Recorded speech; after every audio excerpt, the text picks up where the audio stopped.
How's it going? My name is Tiago Alvarez, and I currently serve as the 2024-2025 Lincoln University Man of the Year. I also serve a position as a starting center for the Lincoln University football team. My career goals are to eventually become a college athletic director while also pursuing a professional career in football. How did you get involved in football, and what led you to play center for the Lincoln Lions? I first got involved with football in 7th grade. I was introduced to it by my older brother, and he just put me in a better position in order to pursue my goals. I viewed football as an outlet.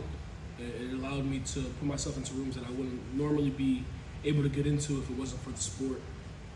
And my career has transpired in many different ways. I persevered through a lot of adversity to get to where I am now as a starter.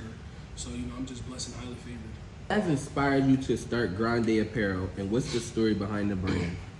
So my biggest inspiration behind Grande Apparel would probably be Virgil Abloh, rest in peace to him, but he is one of the biggest inspirations for my clothing brand. And the story behind Grande Apparel is just really my mother. She basically used to call me Grande growing up, and it was sort of a way for me to embrace who I was, being that I was a bigger kid compared to everybody else. I took that, I ran with it, and eventually Grande Apparel became to be. How do you balance your responsibilities between school, football, and managing a brand? Well, it's definitely a difficult task, just balancing a lot of things, putting so much time and effort into things. But I'd say my management skills, my time management skills are very up there. If you ask me, it's just, finding the time, making the time, and accomplishing the things that are at task. What inspired you to pursue mass communications as a major? The primary thing that's inspired me to pursue mass communications as a major is just my love for marketing, advertising, and mass media in general. Your experiences in Queens and Lancaster shape your identity and goals.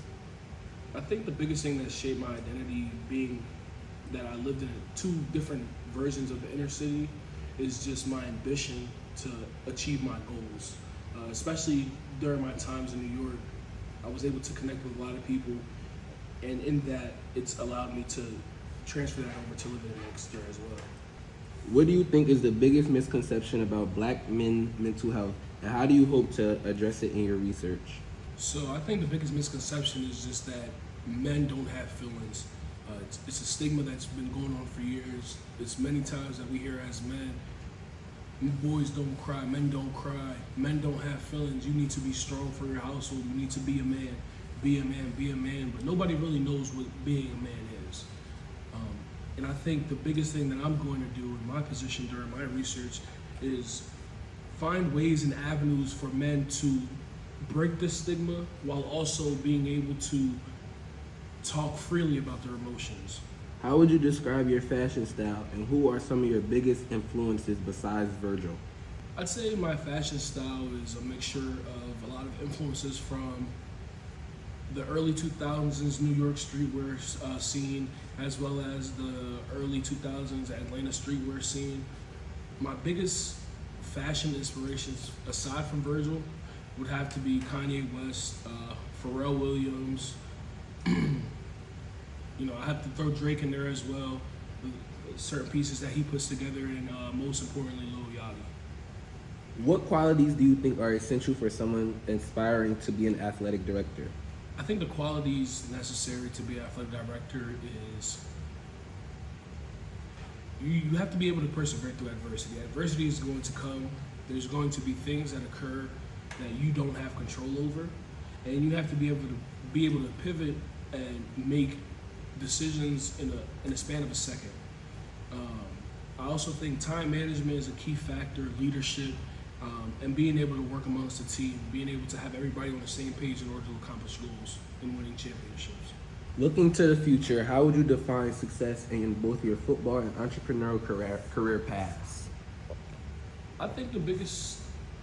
Ask the question again, I'm sorry. Looking to the future, how would you define success in both your football and entrepreneurial career paths?